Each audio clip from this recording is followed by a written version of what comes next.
আল্লাহ বলছে, বান্দা শুনো, এমন অসংখ্য পাথর আছে যেই পাথর থেকে আমি আল্লাহর ভয়ে পাথরের কান্না পানি হয়ে বের হয়ে আসে। পাথরের কান্না ঝর্ণার মতো বয়ে যায়।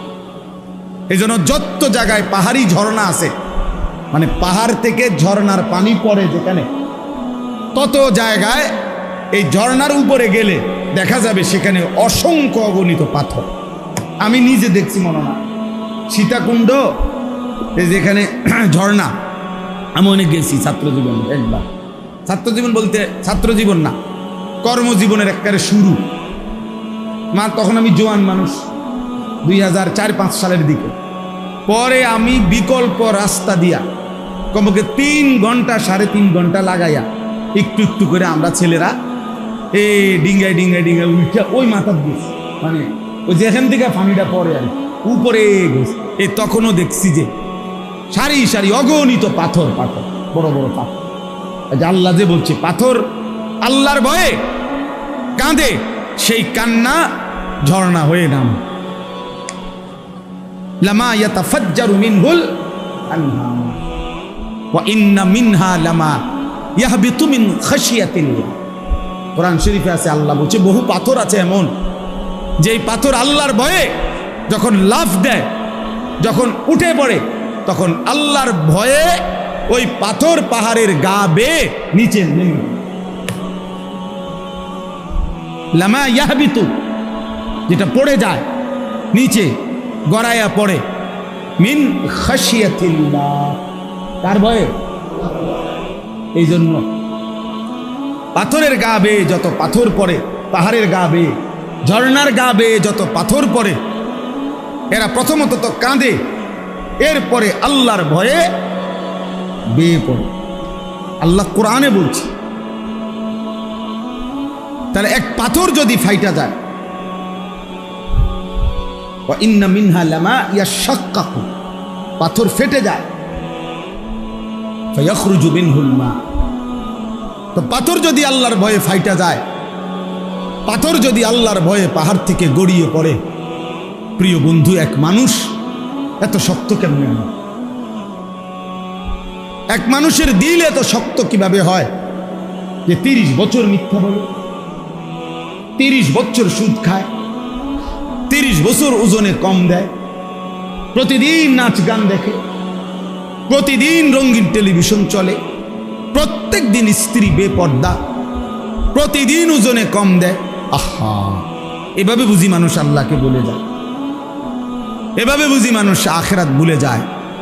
তাইলে তার আর মুসলমানের বাকি থাকে কি? তোমরা অনেক ছেলে বাপ কোনোভাবেই বুঝতে চাও না, তোমাদের নিজের মনের ইচ্ছা, তোমাদের শাহওয়াত, তোমাদের ব্যক্তিগত কামনা বাসনা, তোমরা এর কাছে বন্দী হয়ে গেছো, নিজের হাতে তুলে নিছ। এটা সুস্থ স্বাভাবিক কোনো মানুষের কাজ না বাপ।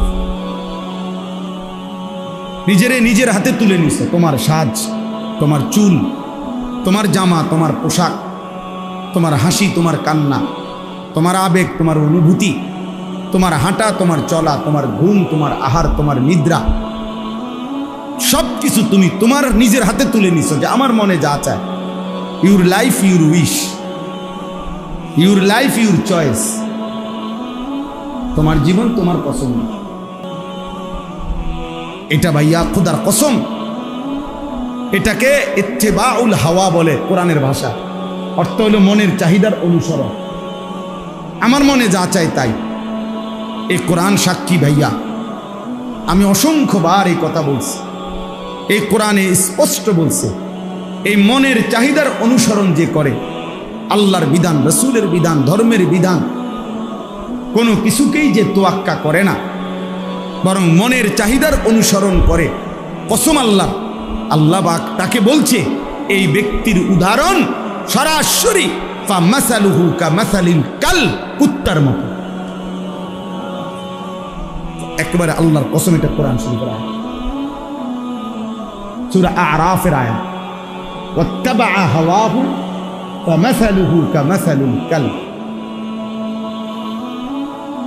আল্লাহ তাআলা বলেন সে তার মনের চাহিদার অনুসরণ করেছে, অতএব তার উদাহরণ কামাসালিল কাল, অর্থ কি?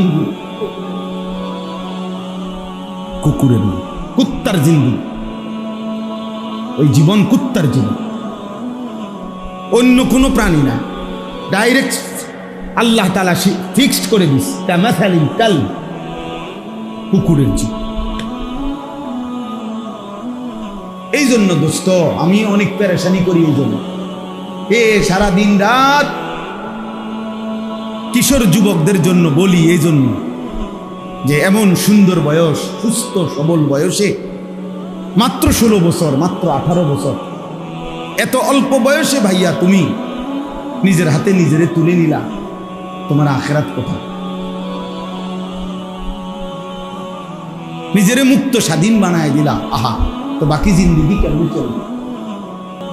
16 বছর না যাইতেই, 18 বছর না যাইতেই যদি এত নারী, এত ছবি, এত উলঙ্গ দৃশ্য, জেনা ব্যভিচারের এত দৃশ্য এত কম বয়সে যদি দেখা ফেলো, আগামী হায়াত কেমনে চলবে?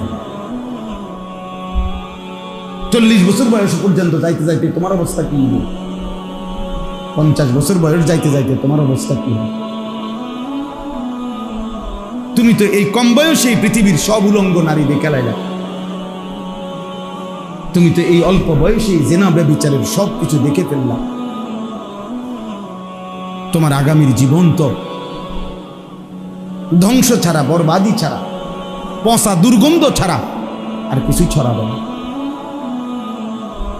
13 বছরের ছেলে, আমার দেশ কি পরিমাণ চরিত্রের জিন্দিগির অধপতন, যে 12, 13, 14 বছরের ছেলে মানুষ কোবা, কিশোর বাচ্চা, আপন খালা একটা বাইসাইকেলের জন্য 2 জন খালারে জবাই করে এই যে গত 2-3 দিন।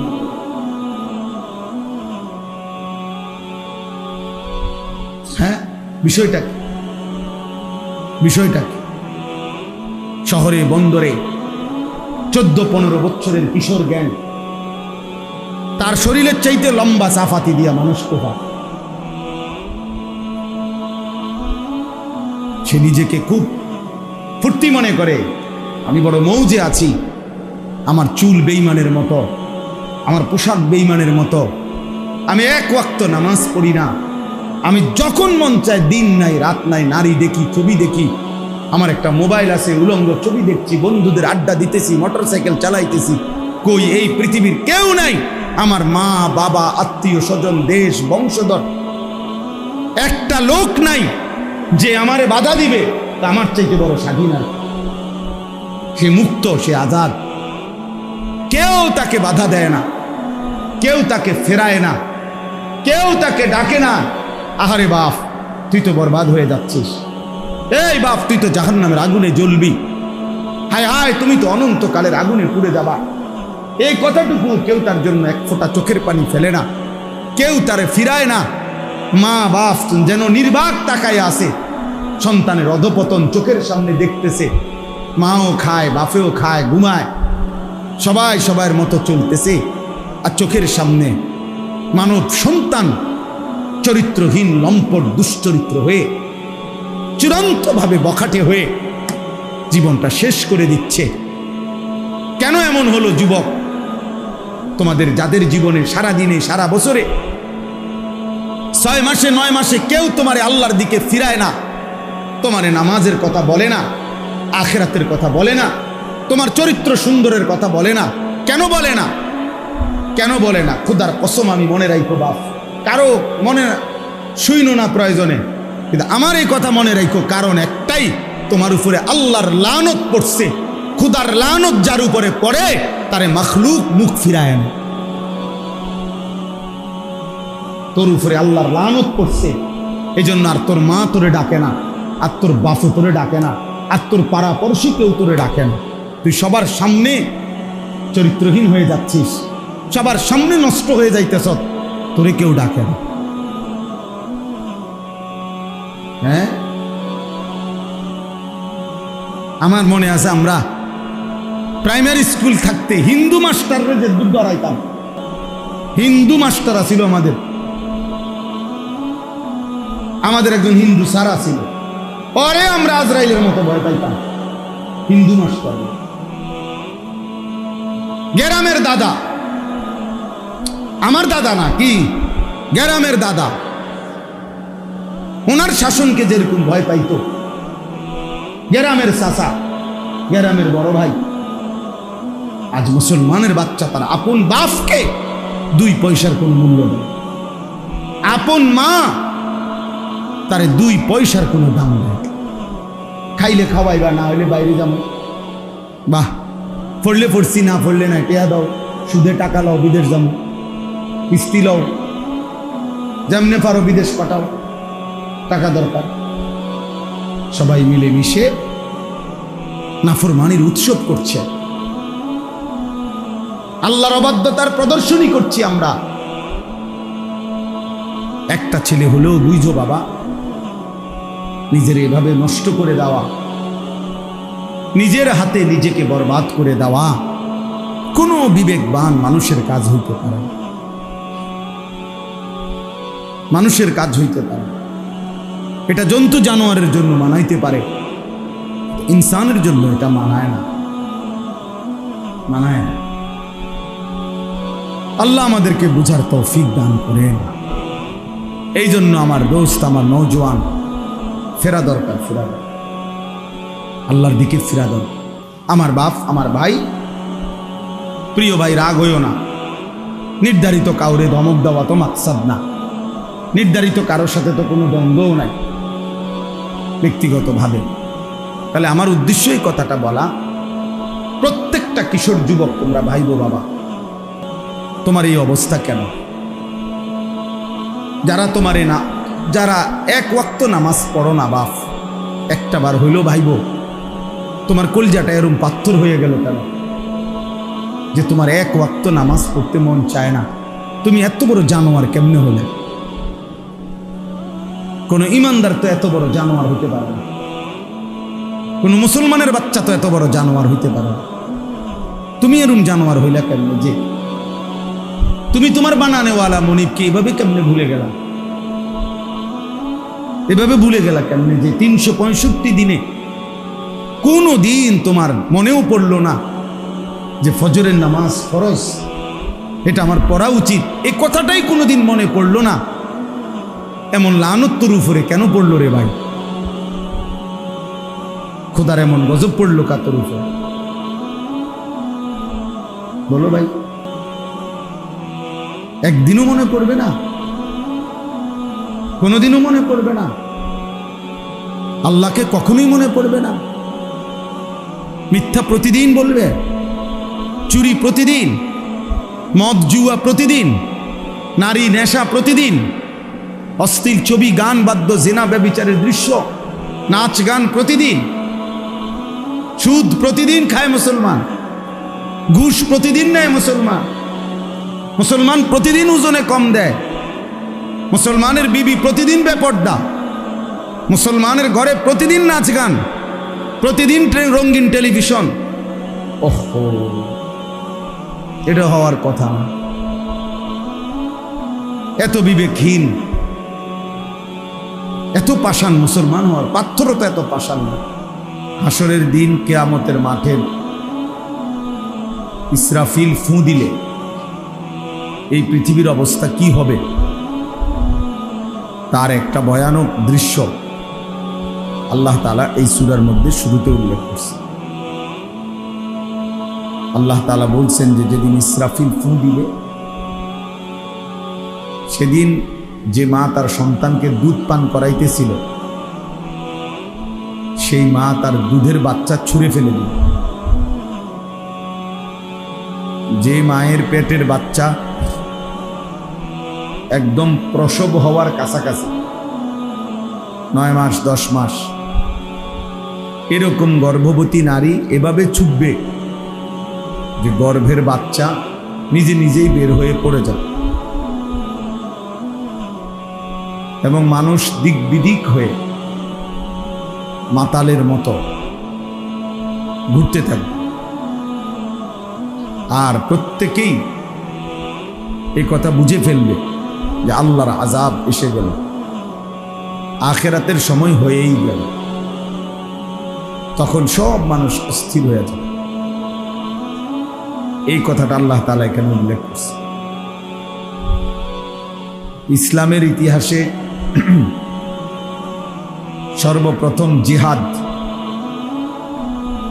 আমাদের প্রিয় নবী সাল্লাল্লাহু আলাইহি ওয়াসাল্লাম এবং সাহাবায়ে কেরামকে মক্কা থেকে মদিনায় হিজরত করে যাওয়ার পর সর্বপ্রথম কাফেরদের মোকাবেলায় যুদ্ধ করার সরাসরি অনুমতি আল্লাহ তাআলা এই সূরার মাধ্যমে, এই সূরার আয়াত নাজিল করে অনুমতি দিয়েছে। প্রথম আয়াত জিহাদের আয়াত, উযিনা লিল্লাযীনা ইউকাতালুনা বিআন্নাহুম যুলিমু, এখানে আছে ওয়া ইন্নাল্লাহা আলা নাসরিহিম লাকাদির। আল্লাহ তাআলা বলেন ঈমানদারদের জন্য অনুমতি দেওয়া হলো যুদ্ধের, যেহেতু লম্বা সময় তাদের উপরে জুলুম হয়েছে। 13 বছর মক্কায় তাদের উপরে অবর্ণনীয় জুলুম হয়েছে। এজন্য আমি আল্লাহর পক্ষ থেকে এখন তাদের জন্য ইউকাতালুনা, যুদ্ধের অনুমতি দিলাম। আর আল্লাহ তাআলা এই প্রথম যেদিন মুসলমানদেরকে যুদ্ধের অনুমতি দিয়েছেন, সেদিনই আল্লাহ তাআলা বলছেন ওয়া ইন্নাল্লাহা আলা নাসরিহিম লাকাদির, নিশ্চয়ই আল্লাহ তাআলা ঈমানদারদের সাহায্যে পূর্ণ শক্তিমান, পূর্ণ শক্তি রাখে। এজন্য মুসলমান যখন আল্লাহর জন্য জীবন দেবে, দুশমনের মোকাবেলায় সম্মুখ যুদ্ধে মোকাবেলা করবে, আল্লাহ তাআলা নিশ্চিত বিজয় দান। এখন সেই বিজয় কত ঘন্টা পরে, কত দিন পরে, কত মাস পরে আসবে, সেটা আল্লাহ তাআলার ফয়সালা। বাকি এই কথা নিশ্চিত বিজয় মুমিনের হবে, বিজয় ঈমানদারের হবে। এই কথা এই সূরার মধ্যে উল্লেখ আছে। এই সূরার মধ্যে একটা আশ্চর্য উদাহরণ আছে। যারা মূর্তি পূজা করে, আল্লাহকে বাদ দিয়ে অন্য কাউকে ডাকে, মূর্তির, পাথরের, দেবতার, আল্লাহ তাআলা তাদেরকে খুব সুন্দর একটা দৃষ্টান্ত দিছে এই সূরাতে, যে তোমরা যারা মূর্তি পূজা করো, পাথরের পূজা করো, ওই ভাই কথা বলো না, কথা বলো, সাবধান, একদম কথা বলবা না, মোবাইল নিয়ে খসর মসর করবা না। যাদের হাতে মোবাইল ধরা, হাতে মোবাইল ধরে রেকর্ড করা নিষেধ আমার পক্ষ থেকে, একদম স্পষ্ট নিষেধ। ভালো না লাগলে চলে গেলে ভালো, দয়া করে, না তো আমি উঠাই দেবো। আমি এটা পছন্দ করি না, সদবদর মানুষ আমার পছন্দ না। আমি মনে এনে ভোটে দাঁড়াইছি না যে আপনার কাছে ইলেকশনের জন্য আসছি, আমি জনপ্রিয়তা দিয়ে বা করব, আমি ধর ইলেকশনে দাঁড়াইতাম না, কোনো ইচ্ছাই নাই। আমি জোর করে কইলেও নেই। আপনি বলবেন আপনাদের দেয় কহ না, দরকার নেই, দেওয়ানোরও দরকার, দেওয়ানোরও দরকার না, আমিও নিতাম না, কেউ আমার না। তো এই জন্য বললাম আল্লাহর কথা বলা, আল্লাহর কথা বলার জন্য আসছে। এই জন্য ভাইয়া খামখেয়ালি করা ঠিক না। আল্লাহর ঘর মসজিদ সর্বোচ্চ আদবের জায়গা, সর্বোচ্চ শ্রদ্ধা, ভক্তি, সম্মান, মহব্বতের জায়গা। আল্লাহর নবী সাল্লাল্লাহু আলাইহি সাল্লাম বলেন, মসজিদের প্রতি যার প্রচন্ড ভালোবাসা, হাসরের দিন সে আল্লাহর আরশের নিচে ছায়া পাবে। এটা হাদিস। যেই 7 ধরনের ব্যক্তিকে কিয়ামতের দিন আল্লাহ পাকের আরশের ছায়া দেওয়া হবে, তন্মধ্যে একটা হলো ওই ব্যক্তি, রাজুলুন কলবুহু মুআল্লাকুন বিল মাসাজিদ, যার অন্তর আল্লাহর ঘর মসজিদের সাথে লেগে আছে, মানে যার দিল পড়ে আছে মসজিদ, যার মন পড়ে থাকে মসজিদ। মানুষ বলে, মা ছিলাম যদিও বিদেশে, কিন্তু মন পড়েছিল তোমার কাছে। মানুষ বিবিকে বলে, ছিলাম যদিও বাহিরে, কিন্তু মন পড়েছিল তোমার কাছে, দিল পড়েছিল তোমার কাছে। তো এক মুমিনও যদিও কর্মের প্রয়োজনে বাহিরে যায়, কিন্তু সত্যিকার মুমিনের দিল অন্তরাত্মা পড়ে থাকে মসজিদের মধ্যে। আবার আসবো কখন, আবার আমার মালিককে সেজদা দেব কখন, আবার আজান হবে কখন, আবার নামাজের ওয়াক্ত হবে। হাদিসের মধ্যে আছে, আমাদের প্রিয় নবী সাল্লাল্লাহু আলাইহি ওয়াসাল্লাম মাঝে মাঝে নামাজের ওয়াক্ত হইলেই সাথে সাথে তৎক্ষণাৎ হযরত বেলালকে বলতেন, বেলাল কুম, আরে দাঁড়াও না, আজান দাও, জলদি আজান, আরিহনা বিসসালাহ। আমরা আমাদের দিল নামাজের মাধ্যমে শান্ত করি, অর্থাৎ জলদি জলদি আজান দাও। নামাজ শুরু করতাম, আল্লাহকে সিজদা দেওয়া শুরু করব, দিল শান্ত হবে, রাহাত আরিহনা, আরাম লাভ করব, প্রশান্তি লাভ করব বিসসালাত, নামাজের মধ্যে, নামাজের মাধ্যমে। তাইলে নবীজি সাল্লাল্লাহু আলাইহি সাল্লাম অস্থির হয়ে থাকতেন, আবার কখন আজান হবে, আবার কখন সিজদা দেব, আবার কখন নামাজ পড়ব। এটা মুমিনের সিফাত, মুমিনের বৈশিষ্ট্য, যে মুমিনের দিল মসজিদে পড়ে থাকে। এই জন্য মসজিদের প্রতি হৃদয়ের টান, অন্তরের ভালোবাসা বহুত জরুরি, বহুত জরুরি, অনেক বড় গুরুত্বপূর্ণ। এই জন্য ভাইয়া মসজিদে কোনো খামখেয়ালি না কর। যার কষ্ট হয় গরমে, বিরক্তিতে, যে কোনো রকমের, সে চলে গেলে ভালো। বা আমার কোনো এতটা সংখ্যার কোনো কিছু নাই, যে লোক কম না বেশ, আমি এগুলা নিয়ে এতটা ভাবির, এত সময়ও নাই আমার, এত কিছু ভাববার টাইম নেই। আল্লাহর জন্য বলতে থাকা, আমি বুঝি। আজকে আমরা আলহামদুলিল্লাহ দুপুরবেলা মাত্র 30 থেকে 40 জন হাজি সাহেবের জন্য প্রায় 2 ঘন্টা বয়ান করছি। গুনা হাজি, কারণ ট্রেনিংয়ে আসছে হাজি, এর বাড়িব করতে নির্ধারণ করে। তাইলে আল্লাহর জন্য বলতে হবে, এর সংখ্যা দিয়ে আমি করব, বেশি না কম এটা কোনো বিষয় না। আচ্ছা চলেন, তো বলতেছিলাম সূরা হজ্জের কথা, মনে আসেনি কোন সূরা? এই সূরাতে আল্লাহ তাআলা একটা চমৎকার উদাহরণ দিয়েছে। আল্লাহ বলছে, আচ্ছা হে মানুষ, তোমরা যারা আল্লাহকে বাদ দিয়ে মূর্তি দেবতার পূজা করো, আমি তোমাদের কাছে জানতে চাই, লা ইয়াখলুকু যুবাবান ওয়ালা ইজতামাউ লাহু। তোমরা তাদেরকে বলো যে তারা সবাই মিলে একসাথ হয়ে একটা মাছি বানায় দিতে, একটা কি বানায় দিতে, বড় আতি দরকার না, আতি লাগতো না, একটা কি বানাই দো, মাছি বানায়। আল্লাহ বলেন লা ইয়াখলুকু যুবাবান, তারা তো একটা মাছিও বানাইতে পারবে। ওয়ালা ইজতামাউ লাহু, এটা বানাইবার জন্য তারা যদি সবাই একসাথে হয়, সারা পৃথিবীর সব দেবতা, সব মূর্তি একসাথে হলেও তো একটা মাছিও কি করতে পারবে না। এবার আল্লাহ তাআলা বলেন, আচ্ছা যাও, মাছি বানাইতে পারবে না, তো আমি আল্লাহ তাআলা আরেকটু নামাইয়া দিই, সহজ করে দিই। সেটা কি? ওয়া ইন্নাস লুবহুমুজ যুবাবু শাইআন লা ইয়াস্তানকিজুহু মিনহু। এবার আল্লাহ বলেন, তাহলে বলো যে যদি এই দেবতা মূর্তির গায়ে একটা মাছি পড়ে, তো তারে কও এই মাছিটা তারায় দিতে, সরাই। বানানোর দরকার নেই। হের গায়ে যে মশা বই মাছি বসে, তা এই মাছিটা একটু সরাই দিতে কর, তাড়াই দিতে।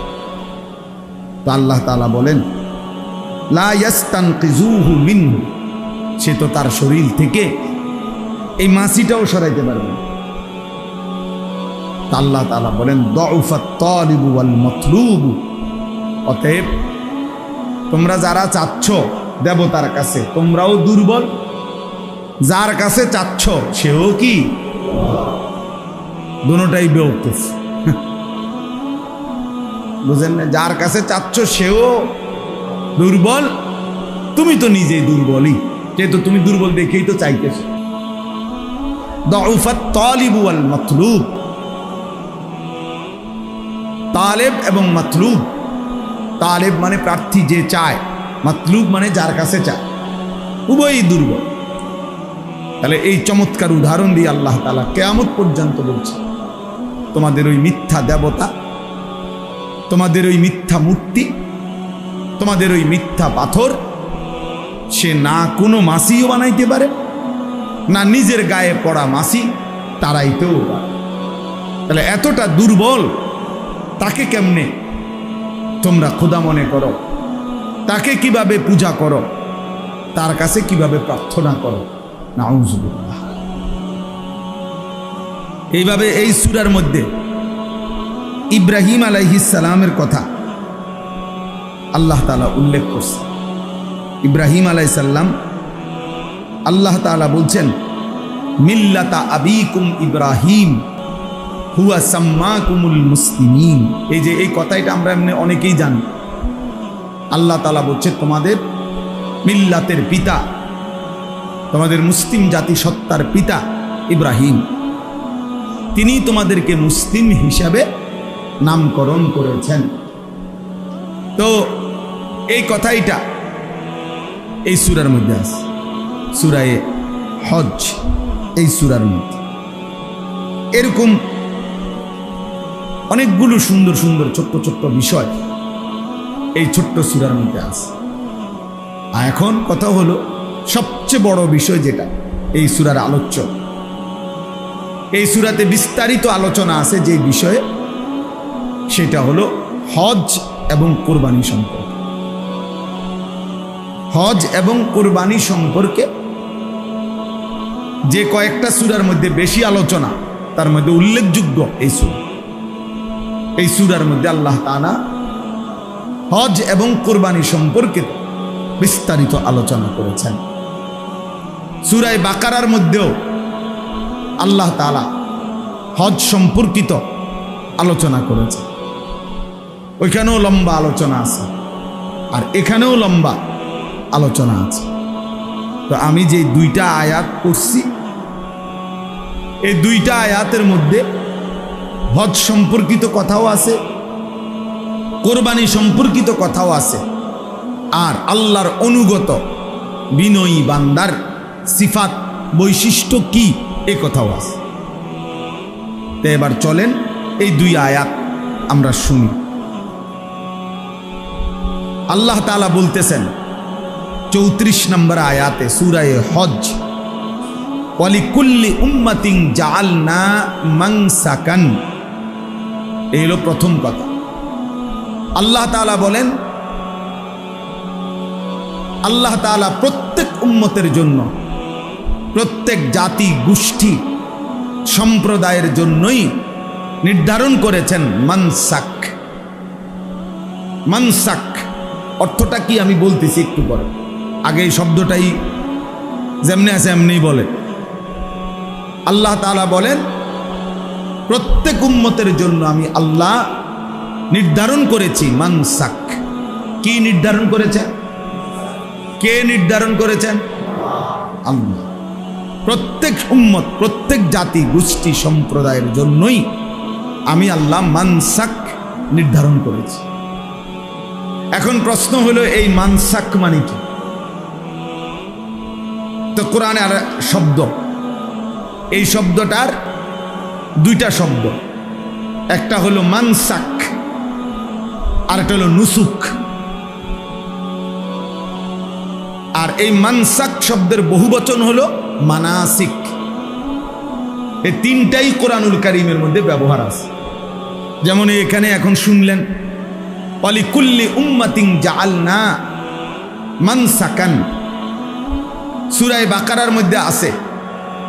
আল্লাহ তাআলা বলছেন ফাইজা কাদাইতুম মানাসিকাকুম, মানাসিক বহুবচন।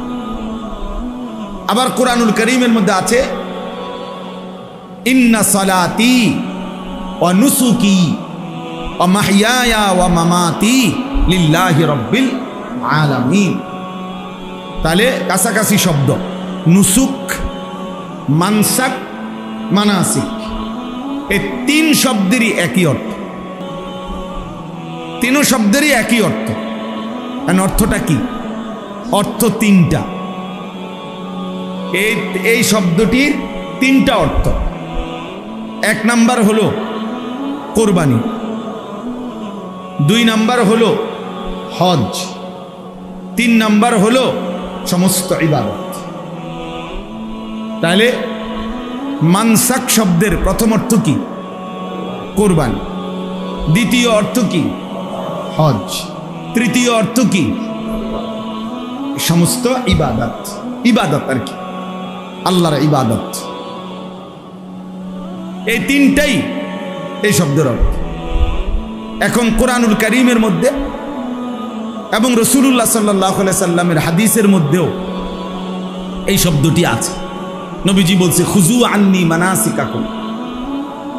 কোরআন শরীফ আছে ইব্রাহিম আলাইহিস সালাম আল্লাহর ঘর কাবা বানাইয়া দোয়া করছে, দোয়ার মধ্যে এটা বলছে ওয়া আরিনা মানাসিকানা, এরকম শব্দ আছে। তাইলে মুফাসসিরিনে কেরাম, উলামায়ে কেরাম হাদিস এবং কোরআনে পূর্বাপর কথার, কোরআনের এই কথাগুলোর আগ পিস মানে সামনের বক্তব্য এবং পিছনের বক্তব্য, এগুলো বিশ্লেষণ করে দেখে, পূর্বাপর দেখে কোথাও বলছেন কোরবানি এই অর্থ প্রাধান্য পাবে, কোথাও হজ এই অর্থ প্রাধান্য পাবে, কোথাও ইবাদত এই অর্থ প্রাধান্য পাবে, এই অর্থ প্রাধান্য। যেমন এইখানে ওয়ালিকুল্লি উম্মাতিন জাআলনা মানসাকান, আল্লাহ বলেন আমি প্রত্যেক জাতির জন্য নির্ধারণ করেছি মানসাক। তো তিনটাই অর্থ, কথা বলেন, তিনটাই অর্থ কি না? অর্থ কি? আমি প্রত্যেক উম্মতের জন্য কোরবানি নির্ধারণ করেছি, আমি প্রত্যেক জাতির জন্য হজ নির্ধারণ করেছি, আমি প্রত্যেক জাতির জন্য আমার ইবাদত নির্ধারণ করেছি। কিন্তু প্রাধান্য কোনটা? তো উলামায়ে কেরাম তাফসীরের মধ্যে সামনে পিছনে দেখে সেটা নির্ধারণ করে দিয়েছেন। এখানে কোরবানি এই অর্থটা অগ্রগণ্য, প্রাধান্য। আবার ওই যে ওইখানে বললাম আল্লাহ বলছে ফাইজা কাদাইতুম মানাসিকাকুম ফাযকুরুল্লাহা কাযিকরিকুম আবাআকুম আও আশাদ্দা যিকরা, যখন তোমাদের মানাসিক শেষ হয় তখন তোমরা পুনরায় আল্লাহ তাআলার জিকির করো। তো ওইখানে পূর্বাপর কথার দ্বারা উলামায়ে কেরাম, মুফাসসিরিনে কেরাম নির্ধারণ করে দিয়েছেন যে ওইখানে অর্থ হবে হজ। হজ অর্থ হলো আল্লাহ তাআলা বলেন তোমাদের হজ্জের আমল যখন শেষ হয়, শেষ দিনের পাথর মারা শেষ, এইবার তোমাদের করণীয় কি? তোমরা পুনরায় আল্লাহর জিকির, আল্লাহর স্মরণ, আল্লাহর বন্দিগিতেই লেগে যাও।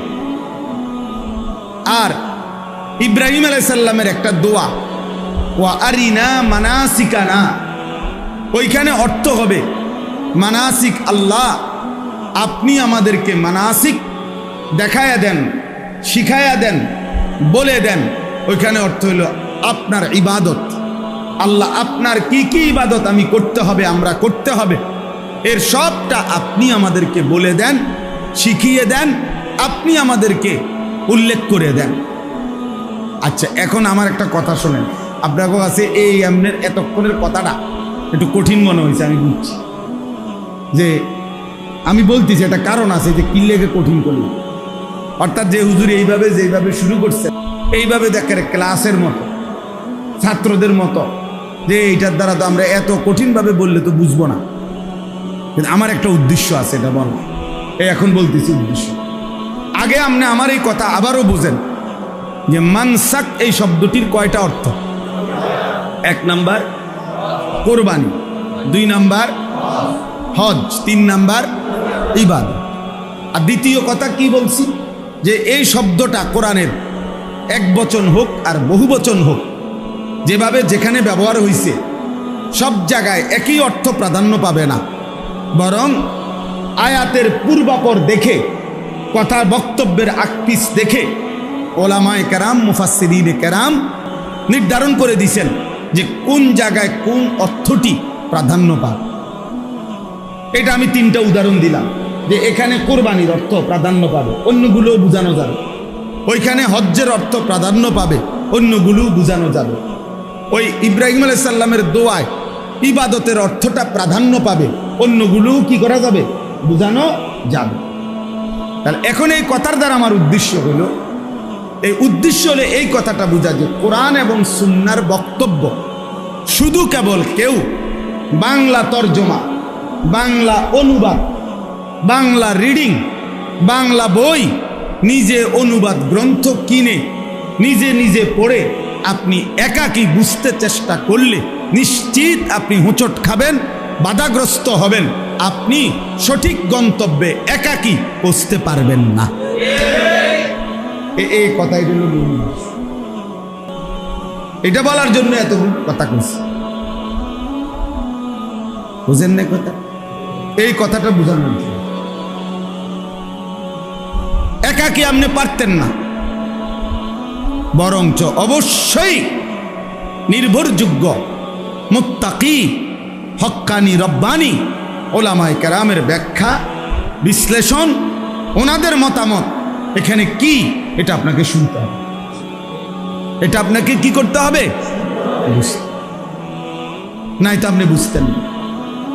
আপনি নিজে নিজে বাংলা পড়লে বুঝতেন না, আপনি সঠিক ব্যাখ্যা, সঠিক বিশ্লেষণ উদ্ধার করতে পারবেন না।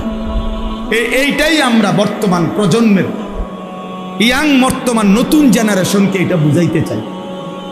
বর্তমান জেনারেশনের মধ্যে একটা বড় অংশ যারা কিছুটা ধর্ম মানে, ইসলামকেও পছন্দ করে, কিন্তু তাদের একটা বড় রোগ হইল নতুন প্রজন্মের অনেক লোক, অনেকেই নিজে নিজে ইসলামকে বুঝতে চেষ্টা করে,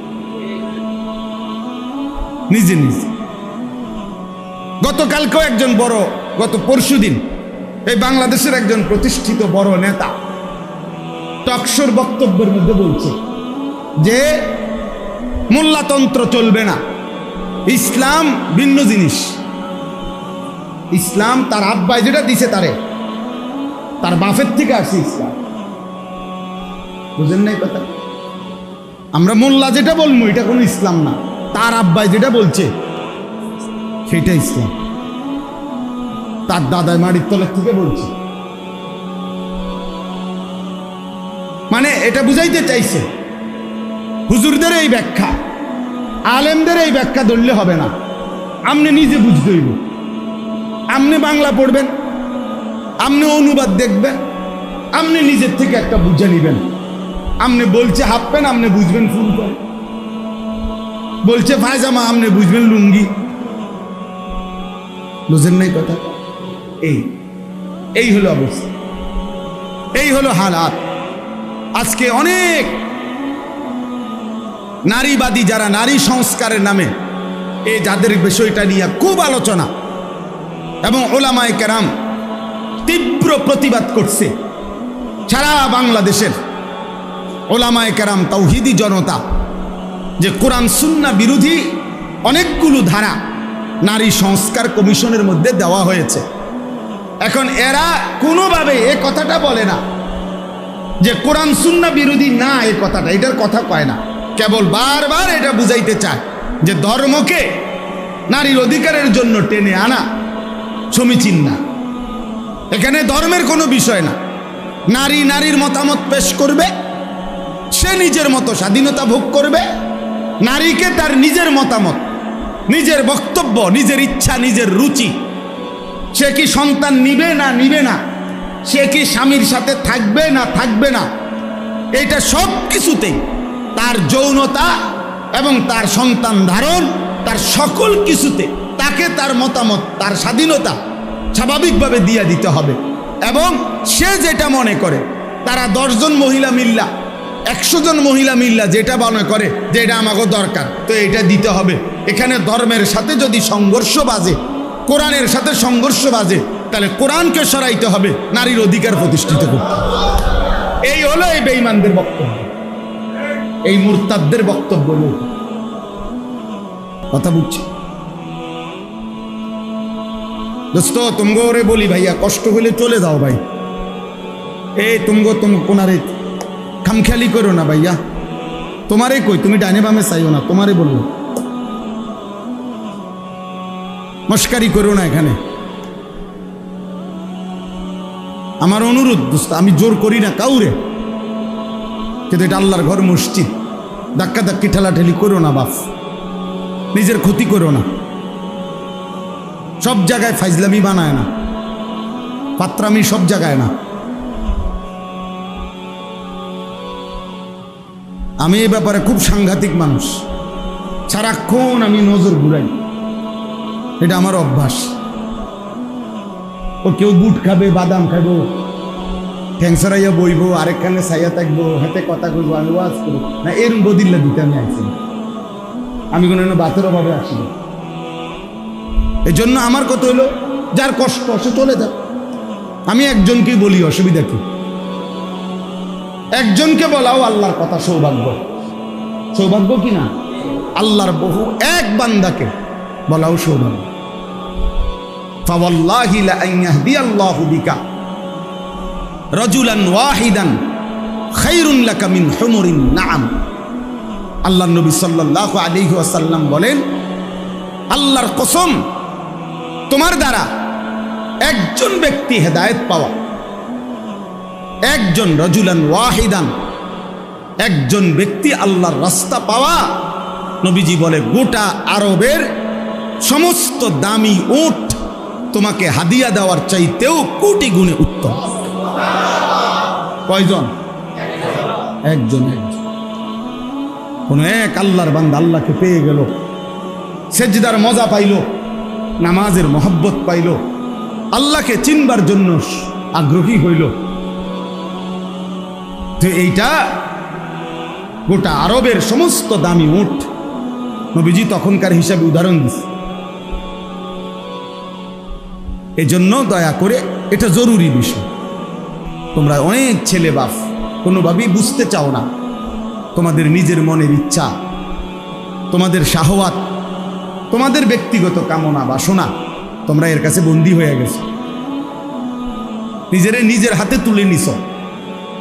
এটা সুস্থ স্বাভাবিক কোনো মানুষের কাজ না বাপ। নিজের হাতে তুলে নিছ, তোমার সাজ, তোমার চুল, তোমার জামা, তোমার পোশাক, তোমার হাসি, তোমার কান্না, তোমার আবেগ, তোমার অনুভূতি, তোমার হাঁটা, তোমার চলা, তোমার ঘুম, তোমার আহার, তোমার নিদ্রা, সব কিছু তুমি তোমার নিজের হাতে তুলে নিছো, যে আমার মনে যা চায়। Your life your wish, your life your choice, তোমার জীবন তোমার পছন্দ। এটা ভাইয়া খুদার কসম, এটাকে ইত্তেবাউল হাওয়া বলে কোরআনের ভাষা। অর্থ হলো মনের চাহিদার অনুসরণ, আমার মনে যা চাই তাই। এই কোরআন সাক্ষী ভাইয়া, আমি অসংখ্যবার এই কথা বলছি, এই কোরআনে স্পষ্ট বলছে, এই মনের চাহিদার অনুসরণ যে করে, আল্লাহর বিধান, রসুলের বিধান, ধর্মের বিধান, কোনো কিছুকেই যে তোয়াক্কা করে না, বরং মনের চাহিদার অনুসরণ করে, কসম আল্লাহ, আল্লাহ পাক তাকে বলছে, এই ব্যক্তির উদাহরণ সরাসরি ফামাসালুহু কামাসালিল কাল, কুত্তার মতো। একবারে আল্লাহর কসম, এটা কোরআন শরীফের আয়াত, সূরা আরাফের আয়াত। ওয়াত্তাবা হাওয়াহু ফামাসালুহু কামাসালিল কাল। আল্লাহ তাআলা বলে, সে তার মনের চাহিদার অনুসরণ করেছে, অতএব তার উদাহরণ কামাসালিল কাল, অর্থ কি? কুকুরের মতো, কুত্তার জিন্দগি, ওই জীবন কুত্তার জীবন, অন্য কোনো প্রাণী না। ডাইরেক্ট আল্লাহ তাআলা ফিক্সড করে দিস কামাসালিল কাল, কুকুরের জীবন। এই জন্য দোস্ত আমি অনেক পেরেশানি করি এই জন্য, সারা দিন রাত কিশোর যুবকদের জন্য বলি এই জন্য যে এমন সুন্দর বয়স, সুস্থ সবল বয়সে, মাত্র 16 বছর, মাত্র 18 বছর, এত অল্প বয়সে ভাইয়া তুমি নিজের হাতে নিজেরে তুলে নিলা, তোমার আখিরাত কোথায়? নিজেরে মুক্ত স্বাধীন বানায় দিলা, আহা, তো বাকি জিন্দেগি কেমন চলবে? 16 বছর না যাইতেই, 18 বছর না যাইতেই যদি এত নারী, এত ছবি, এত উলঙ্গ দৃশ্য, জেনা ব্যভিচারের এত দৃশ্য এত কম বয়সে যদি দেখা ফেলো, আগামী হায়াত কেমনে চলবে? 40 বছর বয়স পর্যন্ত যাইতে যাইতে তোমার অবস্থা কি হবে? 50 বছর বয়স যাইতে যাইতে তোমার অবস্থা কি হবে? তুমি তো এই কম বয়সে পৃথিবীর সব উলঙ্গ নারী দেখে লাইলা, তুমি তো এই অল্প বয়সে জেনা ব্যভিচারের সব কিছু দেখে ফেললা। তোমার আগামীর জীবন তো ধ্বংস ছাড়া, বরবাদি ছাড়া, পচা দুর্গন্ধ ছাড়া আর কিছুই ছড়াবে না। 13 বছরের ছেলে, আমার দেশ কি পরিমাণ চরিত্রের জিন্দিগির অধপতন, যে 12, 13, 14 বছরের ছেলে মানুষ কোবা, কিশোর বাচ্চা, আপন খালা একটা বাইসাইকেলের জন্য 2 জন খালারে জড়াই করে এই যে গত 2-3 দিন।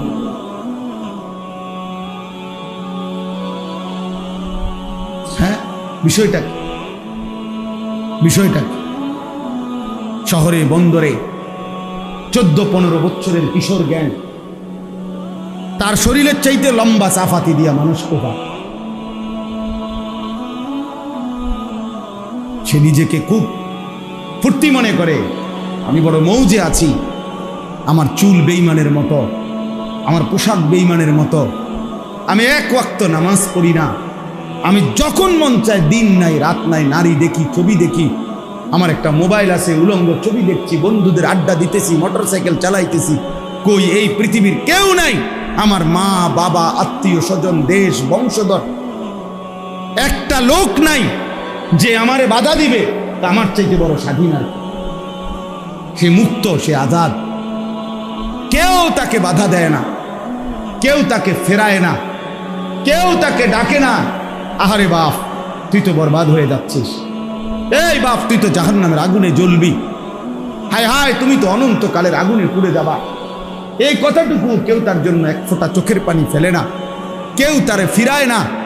মা বাপ যেন নির্বাক তাকায় আছে, সন্তানের অধপতন চোখের সামনে দেখতেছে, মাও খায়, বাপেও খায়, ঘুমায়, সবাই সবার মতো চলতেছে, আর চোখের সামনে মানব সন্তান চরিত্রহীন, লম্পট, দুশ্চরিত্র হয়ে, চূড়ান্তভাবে বখাটে হয়ে জীবনটা শেষ করে দিচ্ছে। কেন এমন হলো যুবক?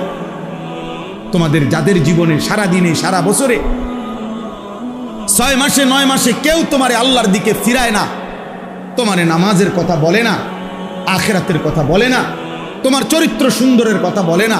কেন বলে না? কেন বলে না? খোদার কসম আমি মনে রাখো বাপ, কারো মনে শুইনো না প্রয়োজনে, কিন্তু আমার এই কথা মনে রাখো, কারণ একটাই, তোমার উপরে আল্লাহর লানত পড়ছে। খোদার লানত যার উপরে পড়ে তারে মখলুক মুখ ফিরায় না। তোর উপরে আল্লাহর লানত পড়ছে, এই জন্য আর তোর মা তোরে ডাকে না, আর তোর বাপও তোরে ডাকে না, আর তোর পাড়াপড়শি কেউ তোরে ডাকে না। তুই সবার সামনে চরিত্রহীন হয়ে যাচ্ছিস, সবার সামনে নষ্ট হয়ে যাইতেছ, তোরে কেউ ডাকে না। হ্যাঁ, আমার মনে আছে আমরা প্রাইমারি স্কুল থাকতে হিন্দু মাস্টাররা যে দুধ বাড়াইতাম, হিন্দু মাস্টার ছিল আমাদের, আমাদের একজন হিন্দু সারা ছিল, পরে আমরা আজরাইলের মতো ভয় পাইতাম। হিন্দু মাস্টার, গ্রামের দাদা, আমার দাদা না কি, গ্রামের দাদা, ওনার শাসনকে যেরকম ভয় পাইত, গ্রামের চাচা, গ্রামের বড় ভাই, আজ মুসলমানের বাচ্চা তার আপন বাপকে 2 পয়সার কোনো মূল্য নেই, আপন মা তারে 2 পয়সার কোনো দাম নেই। খাইলে খাওয়াইবা, না হইলে বাইরে যাবো, বাহ পড়লে পড়ছি, না পড়লে না, টেয়া দাও, সুদে টাকা লাও, বিদেশ যাবো, কিস্তি লাও, যেমনে পারো বিদেশ পাঠাও, টাকা দরকার। সবাই মিলে মিশে নাফরমানির উৎসব করছে, আল্লাহর অবাধ্যতার প্রদর্শনী করছি আমরা।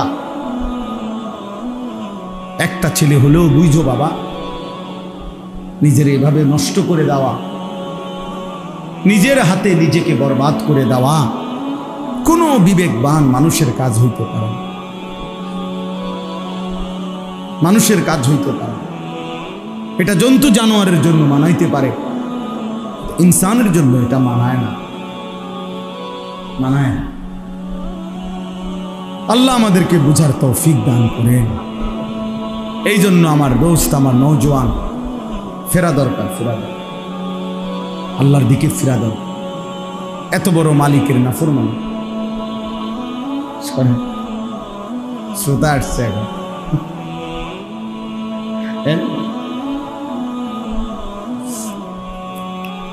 আচ্ছা, আপনার আরামের জন্য সুবিধা হয় বসে। তো আমার বাপ, আমার ভাই, প্রিয় ভাই, রাগ হইও না। নির্ধারিত কাউরে ধমক দেওয়া তো মাকসাদ না, নির্ধারিত কারোর সাথে তো কোনো দ্বন্দ্বও নাই ব্যক্তিগতভাবে। তাহলে আমার উদ্দেশ্য এই কথাটা বলা, প্রত্যেকটা কিশোর যুবক তোমরা ভাইবো, বাবা তোমার এই অবস্থা কেন? যারা তোমারে না, যারা 1 ওয়াক্ত নামাজ পড়ো না বাপ, একটা বার হইলেও ভাইবো, তোমার কলজাটা এরম পাথর হয়ে গেল কেন যে তোমার 1 ওয়াক্ত নামাজ পড়তে মন চায় না? তুমি এত বড় জানোয়ার কেমনে হলে? কোন ইমানদার তো এত বড় জানোয়ার হইতে পারে না, কোন মুসলমানের বাচ্চা তো এত বড় জানোয়ার হইতে পারে না। তুমি এরম জানোয়ার হইলা কেমনে যে তুমি তোমার বানানেওয়ালা মনিবকে এভাবে কেমনে ভুলে গেলা? এভাবে ভুলে গেলা কেমনে যে 365 দিনে কোনো দিন তোমার মনেও পড়লো না যে ফজরের নামাজ ফরজ, এটা আমার পড়া উচিত, এই কথাটাই কোনোদিন মনে পড়লো না? এমন লানত তোর উপরে কেন পড়লো রে ভাই? খোদার এমন গজব পড়লো কা তোর উপরে? বলো ভাই, একদিনও মনে পড়বে না? কোনোদিনও মনে পড়বে না? আল্লাহকে কখনোই মনে পড়বে না? মিথ্যা প্রতিদিন বলবে, চুরি প্রতিদিন, মদ জুয়া প্রতিদিন, নারী নেশা প্রতিদিন, অশ্লীল ছবি, গান, বাদ্য, জেনা, ব্যভিচারের দৃশ্য, নাচ গান প্রতিদিন, সুদ প্রতিদিন খায় মুসলমান, ঘুষ প্রতিদিন নেয় মুসলমান, মুসলমান প্রতিদিন ওজনে কম দেয়, মুসলমানের বিবি প্রতিদিন বেপর্দা, মুসলমানের ঘরে প্রতিদিন নাচ গান, প্রতিদিন রঙিন টেলিভিশন। ওহো, এটা হওয়ার কথা না। এত বিবেকহীন, এত পাষাণ মুসলমান হওয়ার পাথর তো এত পাষাণ না। কোরআন শরীফে সূরা বাকারাতে আছে, আল্লাহ তাআলা বলছেন, ওয়া ইন্না মিনাল হিজারাতি লামা ইয়াতাফাজ্জারু মিনহুল আনহার। আল্লাহ বলছে, বান্দা শুনো, এমন অসংখ্য পাথর আছে যেই পাথর থেকে আমি আল্লাহর ভয়ে পাথরের কান্না পানি হয়ে বের হয়ে আসে। পাথরের কান্না ঝর্ণার মতো বয়ে যায়। এই জন্য যত জায়গায় পাহাড়ি ঝর্ণা আছে, মানে পাহাড় থেকে ঝর্ণার পানি পড়ে যেখানে, তত জায়গায় এই ঝর্ণার উপরে গেলে দেখা যাবে সেখানে অসংখ্য অগণিত পাথর। আমি নিজে দেখছি, মনে না সীতাকুণ্ড, এই যেখানে ঝর্ণা, আমি অনেক গেছি ছাত্র জীবন, একবার। ছাত্র জীবন বলতে ছাত্র জীবন না, কর্মজীবনের একবারে শুরু। তখন আমি জোয়ান মানুষ, 2004-05 সালের দিকে। পরে আমি বিকল্প রাস্তা দিয়া কমপক্ষে 3 ঘন্টা 3.5 ঘন্টা লাগাইয়া একটু একটু করে আমরা ছেলেরা ডিঙ্গায় উঠে ওই মাথার দিয়েছি, মানে ওই যেখান থেকে পানিটা পরে আর উপরে গেছে। তখনও দেখছি যে সারি সারি অগণিত পাথর, বড় বড় পাথর। আল্লাহ যে বলছে পাথর আল্লাহর ভয়ে কাঁদে, সেই কান্না ঝর্ণা হয়ে নামে। লামা ইয়াতাফাজ্জারু মিনহুল আনহার ওয়া ইন্না মিনহা লামা ইয়াহবিতু মিন খাশিয়াতিল্লাহ। কোরআন শরীফে আছে, আল্লাহ বলছে বহু পাথর আছে এমন যেই পাথর আল্লাহর ভয়ে যখন লাফ দেয়, যখন উঠে পড়ে, তখন আল্লাহর ভয়ে ওই পাথর পাহাড়ের গা বেয়ে নিচে নেমে। লামা ইয়াহবিতু, যেটা পড়ে যায় নিচে গড়াইয়া পড়ে, মিন খাশিয়াতিল্লাহ, তার ভয়ে। এই জন্য পাথরের গা বেয়ে যত পাথর পড়ে, পাহাড়ের গা বেয়ে, ঝর্ণার গা বেয়ে যত পাথর পড়ে, এরা প্রথমত তো কাঁদে, এরপরে আল্লাহর ভয়ে বেয়ে পড়ে। আল্লাহ কোরআনে বলছে। তাহলে এক পাথর যদি ফাইটা যায়, ওয়া ইন্না মিনহা লামা ইয়াশাক্কাকু, পাথর ফেটে যায়, ফায়াখরুজু মিনহুল মা। তো পাথর যদি আল্লাহর ভয়ে ফাইটা যায়, পাথর যদি আল্লাহর ভয়ে পাহাড় থেকে গড়িয়ে পড়ে, প্রিয় বন্ধু, এক মানুষ এত শক্ত কেমনে হয়? এক মানুষের দিল এত শক্ত কিভাবে হয় যে 30 বছর মিথ্যা বলে, 30 বছর সুদ খায়, 30 বছর ওজনে কম দেয়, প্রতিদিন নাচ গান দেখে, প্রতিদিন রঙিন টেলিভিশন চলে, প্রত্যেক দিন স্ত্রী বেপর্দা, প্রতিদিন ওজনে কম দেয়। আহা, এভাবে বুঝি মানুষ আল্লাহকে ভুলে যায়, এভাবে বুঝি মানুষ আখিরাত ভুলে যায়। তাইলে তার আর মুসলমানের বাকি থাকে কি? আল্লাহ আমাদেরকে বুঝার তৌফিক দান করেন। চলেন, আমার কথা আমি শেষ করতে হবে। একে তো গরম, রাত অনেক হয়েছে, এই জন্য আপনাদের কাছে আমি এটা বুঝাইতে চাই। আমার যে কথাটা মূল কথা ছিল যে মান সাকান, এই শব্দটা 3 অর্থে বুঝায়।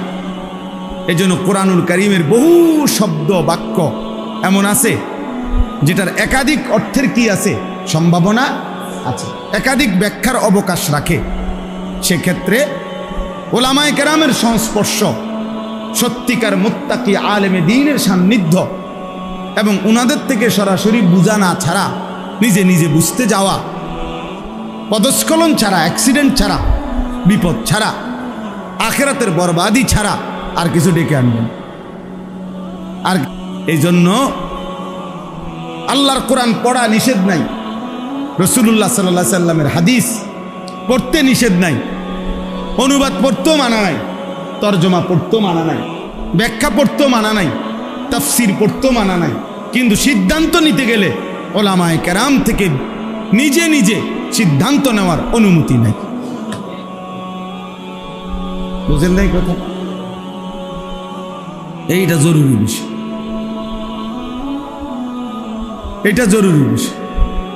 এই জন্য আমরা প্রত্যেকেই ওলামায়ে কেরাম ওনাদের কাছ থেকেই দিন বুঝার সিদ্ধান্ত নেব, চেষ্টা করব ইনশাআল্লাহ। আমার এই কথা বলার এই মেন একটা উদ্দেশ্য হলো, যে আমি যে এখানে কাগজটার মধ্যে লেখা আছে, এটা দারসুল কোরআন, আল কোরআনের দার্স, এটার নাম এমনি দিছে দেখে এমনি, অর্থাৎ বুঝাইলাম যে কোরআন অক্ষরে অক্ষরে, শব্দে শব্দে তাফসীর, ব্যাখ্যা, এখান থেকে হুকুম, ফতোয়া, সিদ্ধান্ত, আমল ওলামায়ে কেরাম থেকে বুঝে নিতে হবে। আমরা মাদ্রাসায় প্রতি লাইন উস্তাদের কাছে পড়ছি, কথা বুঝছেন না? এমন না যে হুজুর ফরা দিয়া দিছে বাড়ির কাজ, 3 পৃষ্ঠা বাংলা পড়ে আইসো, বা এই পৃষ্ঠার থেকে এই পৃষ্ঠা পড়ে রাখবো, পরীক্ষা তাইব, এই সমস্ত তর্জমা আমরা পড়ি না। আমাদের যুগ যুগ ধরে, বিশেষ করে আমাদের কওমি মাদ্রাসার এটা বৈশিষ্ট্য যে প্রত্যেক শব্দে শব্দে আমাদের পুরা কোরআনুল কারীমের ব্যাখ্যা, অনুবাদ, সংক্ষিপ্ত তাফসীর পড়ানো হয়। আলহামদুলিল্লাহ, আলহামদুলিল্লাহ। মানে এই আগের থেকে এই পর্যন্ত এটাই চলমান ধারা যে নিজে নিজে বোঝার চেষ্টা করা যাবে না, বরং উস্তাদের কাছ থেকে কি করতে হবে? বুঝতে হবে। মুআল্লিম এবং মুতাআল্লিম, ছাত্র এবং শিক্ষক, এই সম্পর্ক আজীবন থাকতে হবে। কেন? আমাদের নবী সাল্লাল্লাহু আলাইহি সাল্লাম নিজে বলছেন, বুইসতু মুআল্লিমা, আমি শিক্ষক হিসেবে প্রেরিত হয়েছি।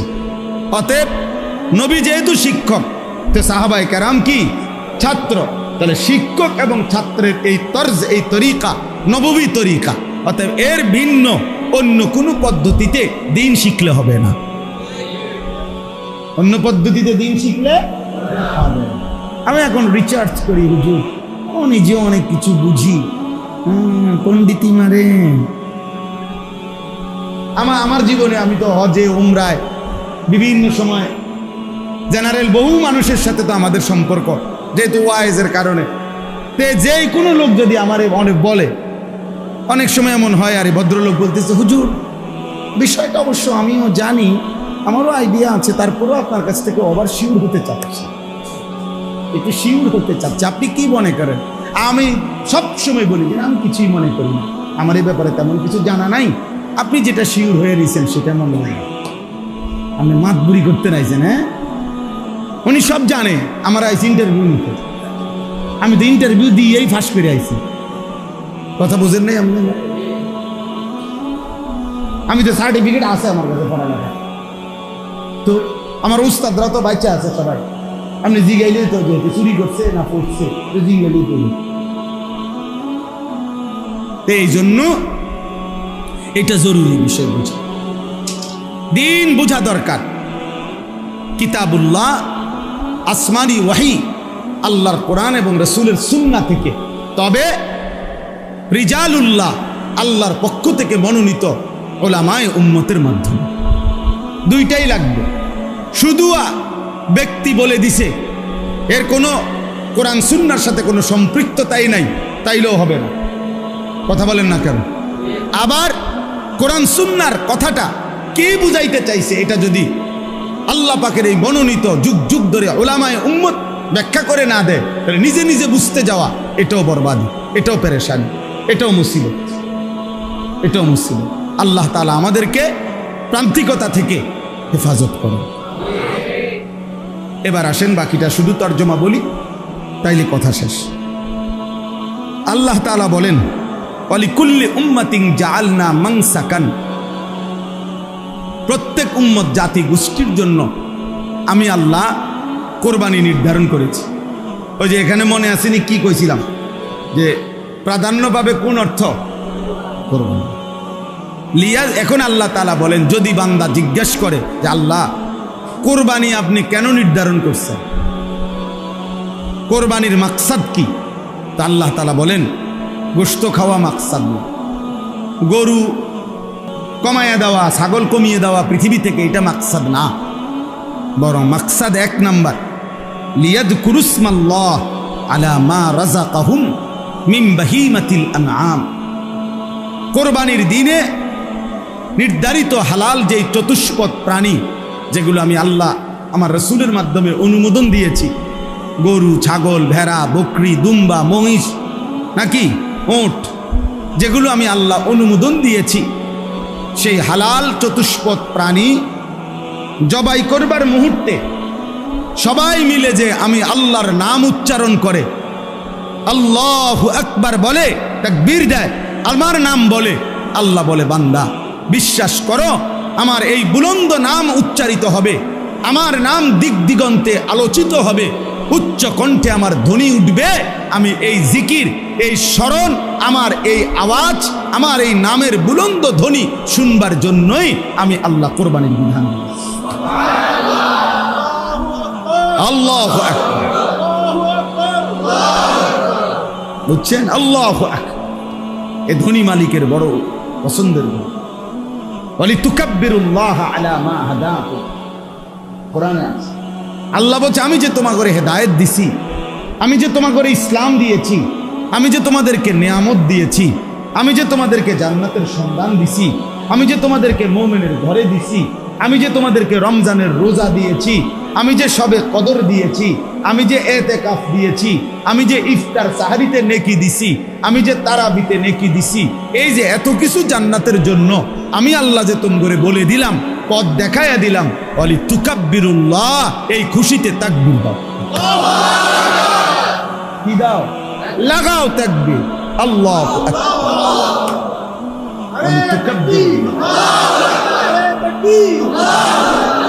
ওয়ালি তুকাব্বিরুল্লাহ, এই জন্য রমজানের চাঁদ উঠলে ঈদুল ফিতরের দিন ঈদুল ফিতরের নামাজ পড়া পর্যন্ত আমল কি? তাকবীর। আল্লাহু আকবার, আল্লাহু আকবার, লা ইলাহা ইল্লাল্লাহু আল্লাহু আকবার, আল্লাহু আকবার, ওয়ালিল্লাহিল হামদ। আল্লাহ যেন বলে বান্দা আবার বলো, আবার বলো, আবার বলো। তো ঈদুল আজহার দিন আল্লাহ এটাই শুনতে চায়, ঠিক কিনা বলেন? আল্লাহ বলেন তোমার কোরবানির গোশত সিদ্ধ হইল না হইল, তোমার কোরবানির গরু বড় না ছোট, তোমার কোরবানির গরুর দিকে আমি আল্লাহ তাআলা এটা হিসাব করি না। তুমি যে সকাল থেকে নিয়ে আমি আল্লাহর নাম নিচ্ছ, আল্লাহু আকবার, আল্লাহু আকবার, লা ইলাহা ইল্লাল্লাহু আল্লাহু আকবার, আল্লাহু আকবার, ওয়ালিল্লাহিল হামদ, এটা শুনতে চাই, এটা শুনতে চাই। এবার যদি হজ অর্থ নেন তাইলেও একই অর্থ হবে, লিয়াযকুরুসমাল্লাহ। আল্লাহ বলেন বান্দা আমি হজ্জের বিধান দিয়েছি কেন? আমার বান্দা যখন ইহরাম পরে তখনও বারবার আমার বান্দা আমার নাম বলে, লাব্বাইক আল্লাহুম্মা লাব্বাইক, লাব্বাইক লা শারীকা লাকা লাব্বাইক, ইন্নাল হামদা ওয়ান নি'মাতা লাকা ওয়াল মুলক লা শারীকা লাক। আমার তাওহীদ বুলন্দ করে, আমার নাম বুলন্দ করে। হ্যাঁ, এই জন্য সমস্ত ইবাদতের মধ্যে যদি সমস্ত ইবাদত উদ্দেশ্য নেন তো সব ইবাদতের মধ্যেই মাকসাদ আল্লাহকে স্মরণ করা। তাহলে যদি মানসাকান অর্থ কোরবানি নেন তাইলেও আল্লাহর স্মরণ, তাকবীর। যদি হজ নেন তাও আল্লাহর স্মরণ, যদি ইবাদত নেন তাও কি আর স্মরণ? আল্লাহর স্মরণ জিন্দা। এই জন্য এক মুমিনের এক ইমানদারের জীবনের সবচেয়ে বড় বৈশিষ্ট্য, এক মুমিন মানেই সে তার মালিককে স্মরণ। আমার বাপ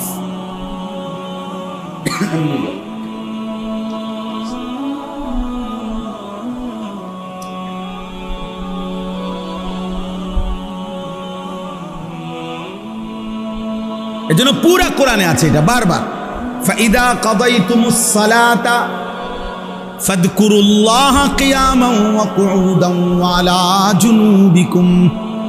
রব্বুল আলামিন বলে যখন নামাজ আদায় করেছো এখন কি করবা? লম্বা একটা গুণ দাও।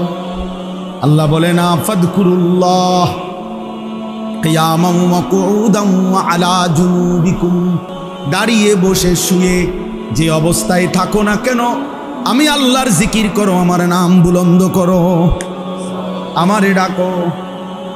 রব্বুল আলামিন বলে ফাইদা কুদিয়াতিস সালাতু ফান্তাশিরু ফিল আরদি ওয়াবতাগু মিন ফাদলিল্লাহ ওয়াযকুরুল্লাহা কাসীরা। নামাজ শেষ হয়েছে বান্দা, ঠিক আছে, মসজিদ থেকে বের হও, জমিনে ছড়িয়ে পড়ো, যার যেখানে রিজিক আছে রিজিকের তালাশে কর্মের ময়দানে ছুটে পড়ো। তবে বান্দা স্মরণ করো, ওয়াযকুরুল্লাহা কাসীরা। যেখানেই যাও, বাসে কিংবা গাছে, হাটে কিংবা বাজারে, ঘরে কিংবা বাহিরে, ব্যবসায় কিংবা চাকরিতে, আমি আল্লাহকে বেশি বেশি স্মরণ করো। আমারে বুঝলো না, আমারে সঙ্গী বানাও। ফাইদা কাদাইতুম মানাসিকাকুম ফাযকুরুল্লাহ কাযিকরিকুম আবাআকুম আও আশাদ্দা যিকরা। আল্লাহ বলেন হজ্জের সব কাজ যখন শেষ হয়ে যাবে এখন কি করবা? এখন কম্বল কিনবা, কম্বল কিন। হ্যাঁ, আজি সাহেব শুধু কম্বল কিন, হ্যাঁ হ্যাঁ শুধু কম্বল। শুধু মুসল্লা, শুধু কম্বল, শুধু গোরে আর গোরে। আল্লাহ বলেন না ফাদকুরুল্লাহ, আমি আল্লাহ তাআলার জিকির করো, আবার আমার স্মরণে লাগো। রমজান শেষ হয়েছে, ওয়ালি তুকমিলুল ইদ্দাতা ওয়ালি তুকাব্বিরুল্লাহ। আল্লাহ বলে গুনে গুনে রমজান পূর্ণ করো। রমজান যখন পূর্ণ হয় এবার কি করো? ওয়ালি তুকাব্বিরুল্লাহ, আমার তাকবীর বলো, তাকবীর বলো। হর আমল, প্রত্যেক আমল ভাইয়া মালিকের চাওয়া, বান্দা আমল যখন যেটা দিছি তখন সেটা করো। বাকি জিকির আমারে ছাইরো না, আমার ডাক তুমি ছাইরো না। তুমি এখন কোনো আমল না থাকুক, মুমিনের কোনো অবসর নাই। মুমিনের এমন জীবন হতে পারে না যে এই মুহূর্তে আমার হাতে কোনো কাজ নাই, এটা কোনো মুমিনের জীবন না। এই মুহূর্তে কোনো কাজ নাই, না না, এই মুহূর্তে আল্লাহর জিকির, এটা সারাক্ষণ আমার উপরে চলমান ডিউটি। এই জন্য এই জন্য কি এত কোনো কি নাই, ঘুমাইছো হয়তো ঘুমাও, ঘুমের থেকে উঠছো তো আমারে ডাকো। নবীজি সাল্লাল্লাহু আলাইহি সাল্লাম ঘুম যাইতে কি বলতেন? আল্লাহুম্মা বিসমিকা আমুতু ওয়া আহইয়া, আল্লাহ আপনার নাম নিলাম, ঘুমাইতে যাচ্ছি, মরতে যাচ্ছি। ঘুম থেকে জেগেই নবীজি সাল্লাল্লাহু আলাইহি সাল্লাম বলতেন সাথে সাথে আলহামদুলিল্লাহিল্লাযী আহইয়ানা বা'দা মা আমাতানা ওয়া ইলাইহিন নুশুর। মাওলা আপনারই প্রশংসা, আমি তো মরেই গেছিলাম, আপনি জীবন ফিরিয়ে দিলেন। এই যে আল্লাহর নাম। বাথরুমে ঢুকবার আগে যেন আল্লাহকে বলছে, আল্লাহ একটু পরে বাথরুমে ঢুকবই, এইটুকু সময় তো তোমারে ডাকা যাবে না, টয়লেট বাথরুমে। ঠিক আছে মাওলায় যেন শুরুতে ডেকে নিলাম, হ্যাঁ, আল্লাহুম্মা ইন্নী আউযু বিকা মিনাল খুবুসি ওয়াল খাবাইস, আগে ডেকে নিলাম। বের হইতেই সাথে সাথে রব্বুল আলামিন শিখাইছেন, নবীজি পড়ছেন, মাওলা আপনাকে কেমনে ভুলে থাকি। গফরানাকাল হামদুলিল্লাহিল্লাযী আযহাবা আন্নিল আদা ওয়া আফানি। আবার মাওলার নাম, কার নাম? এজন্য রব্বুল আলামিন বলেন, মান শাগালাহু যিকরি আন মাসআলাতি আতাইতুহু আফদালা মিম্মা উতিয়াস সাইলিন। আমার কোন বান্দা যদি আমি আল্লাহর জিকির বেশি বেশি করতে গিয়ে যদি আমার কাছে দোয়া করতেও ভুলে যায়, যদি আমার কাছে নিজের প্রয়োজন বলতেও ভুলে যায়, আমি আল্লাহ ওয়াদা দিলাম সব মানুষ চাইয়া আমি আল্লাহর থেকে যা নিয়েছে আমার জিকিরকারী বান্দাকে আমি তার চাইতে বেশি দেব। মান শাগালাহু যিকরি আন মাসআলাতি, আমার জিকির যারে দোয়ার থেকে বিরত রাখলো, দোয়া করার সময় পায় নাই, আল্লাহরে বলতে বলতে ডাকতে ডাকতে এতটা মজা পাইছে যে ফজরের ওয়াক্ত হয়ে গেছে। সুবহানাল্লাহ, আলহামদুলিল্লাহ, আল্লাহু আকবার, লা ইলাহা ইল্লাল্লাহ। বারবার আল্লাহকে ডাকছে, আল্লাহ আল্লাহ আল্লাহ আল্লাহ আল্লাহ। বন্ধু আমার, হাদিসের মধ্যে আছে বান্দা যখনই আল্লাহকে ডাকে রব্বুল আলামিন সাথে সাথে বান্দাকে ডাকে। কোরআনেও তো আছে, ফাদকুরুনি আযকুরকুম, তুমি ডাকো বান্দা আমিও তোমারে ডাকবো। এখান থেকে জমিন থেকে বান্দা বলে আল্লাহ, রব্বুল আলামিন আর শাজিম থেকে বলে বান্দা। বলো না বান্দা আমি তো আছি, বলো না লাব্বাইক ইয়া আবদি, ও বান্দা আমার আমি হাজির, বলো। ওয়া ইযা সাআলাকা ইবাদি আন্নী ফাইন্নী করিব, আমার বান্দা যখন কোনো কিছু চায় আমি আমার বান্দার একদম কাছে চলে আসি। আমি যেন কাছ থেকে শুনতে চাই, বল না বান্দা কি কি দরকার, বলো না বান্দা। উজিবু দাওয়াতাদ দাঈ ইদা দাআনি, যখনই আমার বান্দা ডাকে আমি আল্লাহ প্রতিটা ডাকেই জবাব দিয়ে থাকি। সুবহানাল্লাহ, কত আয়াত দরকার। উদউনি আস্তাজিব লাকুম ইন্নাল্লাযীনা ইস্তাকবিরুনা আন ইবাদাতি সায়াদখুলুনা জাহান্নামা দাখিরিন। আল্লাহ বলেন আমার কাছে চাইতে আমারে ডাকতে যে অহংকার করে, মানে ডাকতে চায় না, খোদার কসম বন্ধু আল্লাহ বলছেন তারে লাঞ্ছিত করে বেইজ্জতি করে আমি জাহান্নামেই ঢুকাবো। সাইয়াদখুলুনা জাহান্নামা দাখিলিন, তোরে আমি বেইজ্জতি করমু। এজন্য যুবক মনে রাখো, 3টা বাজে বাইরে হইছ, রাতের 11টা বাজে ঘরে ঢুকছ, 8 ঘন্টা এমন কিছু বন্ধু নামের দুষ্ট শয়তানের লগে আড্ডা দিছ। এই শয়তানগুলো 8 ঘন্টায় না তুমি না তোমার বন্ধু নামের এই শয়তান কারো মুখ দিয়ে একবার আল্লাহর নাম বের হইছে। কি বন্ধুর সাথে আড্ডা দিলা? এমন শয়তানের লগে আড্ডা দিলা কেন? এমন জানোয়ারের সাথে আড্ডা দিলা কেন যে নাফরমানের মুখ দিয়ে 8 ঘন্টায়ও তার মালিকের নাম আসলো না? অথচ 3টা থেকে 11টা এই সময়ের মধ্যে তো 3 ওয়াক্ত নামাজ চলে গেছে না? এই 8 ঘন্টার মধ্যে আসরের আজান হয়েছে, এই 8 ঘন্টায় মাগরিবের আজান হয়েছে, এই সময়ের ভিতরে এশার আজান হয়েছে। কই বন্ধু নামের শয়তান কেন মনে করাইল না? এজন্য কোরআনে আছে বহু নাফরমান ব্যক্তি হাসরের ময়দানে নিজের আঙ্গুল এরকম দাঁত দিয়া কামড়াইয়া ছিঁড়ে ফেলবে আর আফসুস করবে আর বলবে ইয়া লাইতানি লাম আত্তাখিজ ফুলানান খলিলা, হায় আফসুস আমার মন্দ কপাল, ওই দুষ্টটাকে আমি কেন বন্ধু বানাইলাম। যদি তাকে বন্ধু না বানাইতাম লাকাদ আদাল্লানি আনিদ যিকর বা'দা ইদ জাআনি, আমার কাছে আজান আসছিল, আমার কাছে কালেমার আওয়াজ আসছিল, কিন্তু এই বন্ধু নামের এই শয়তান আদাল্লানি আনিজ যিকরি, এ আমারে আল্লাহর জিকির থেকে পথহারা করে দিয়েছে। এই শয়তান আমারে পথহারা করে দিয়েছে। ওই আমারে একবারও আল্লাহর নাম বলতে দেয় নাই, ওই নিজেও বলে নাই, আমারও বলতে। আমার শায়েখ আল্লামা মুফতি মুশতাকুর নবী সাহেব, আমার জীবনে আমি বহু দেখছি, হুজুরের সাথে আমি লম্বা সফরে গেছি, কত লম্বা 8 ঘন্টা 10 ঘন্টার সফর।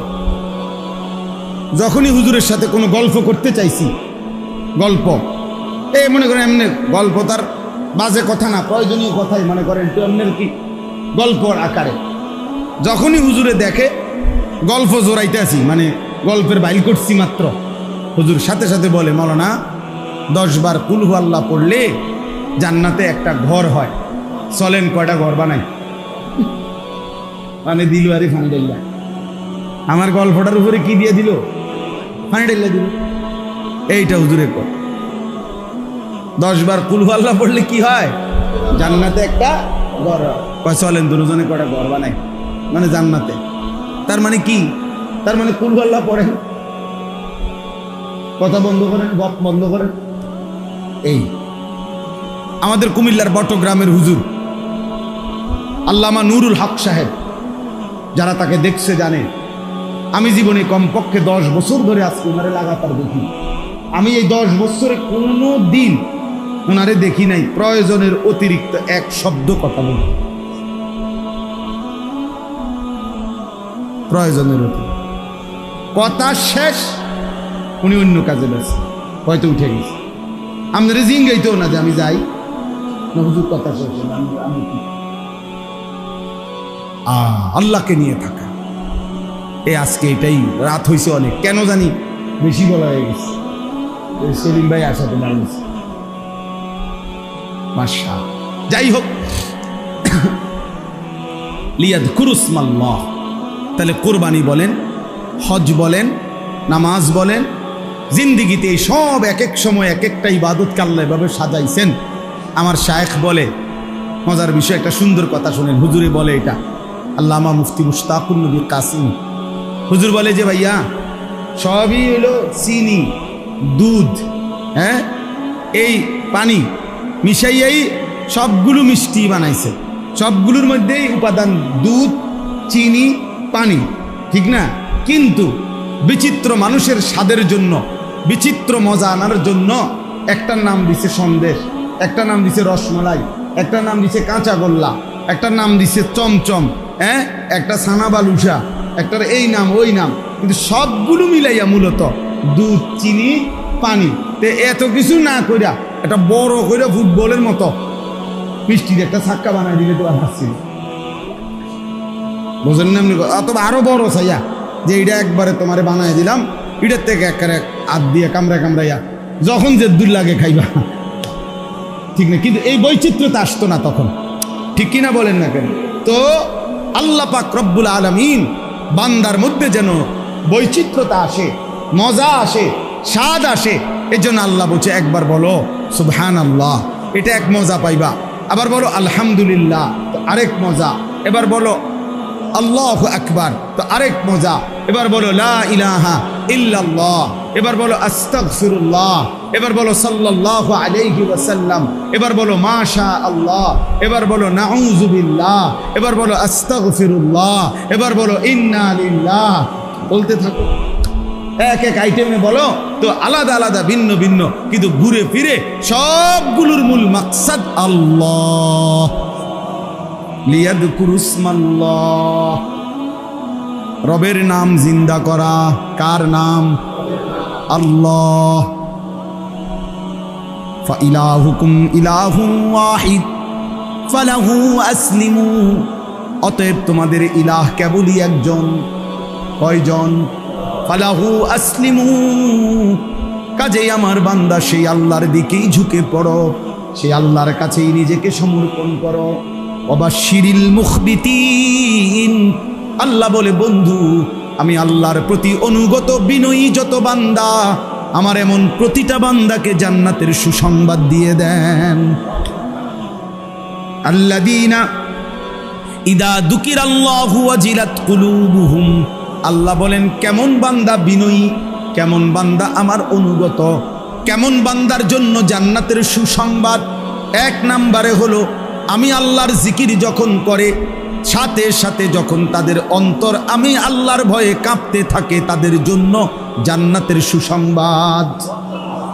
দুই নম্বরে ওয়াস-সাবিরিনা আলা মা আসাবাহুম, প্রতিটা দুঃখ, কষ্ট, যন্ত্রণা, পেরেশানি, প্রতিটা ঝামেলায় যে আমি আল্লাহর উপরে সবর করে ধৈর্য ধারণ করে, তার জন্য জান্নাতের সুসংবাদ।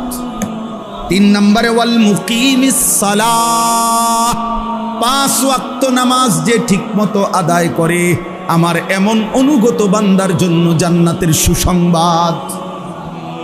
4 নম্বরে ওয়া মিম্মা রাযাকনাহুম ইউনফিকুন, আমি আল্লাহর দেওয়া রিজিক থেকে যারা আমার রাস্তায় খরচ করে, হজ ফরজ হলে হজ করে, যাকাত ফরজ হলে যাকাত দেয়, কোরবানি ওয়াজিব হইলে কোরবানি দেয়, আবার সাদাকাতুল ফিতির ওয়াজিব তো সাদকায়ে ফিতির আদায় করে, দান করে, সাদাকা করে, অভাবী, গরিব, দুস্থ, অসহায়, এতিম, বৃদ্ধ, নারী, প্রতিটা বিপদগ্রস্ত, প্রতিটা দিনই কাজে যে দান করতে থাকে, আল্লাহ বলেন এমন বান্দার জন্য জান্নাতের সুসংবাদ। খালাস।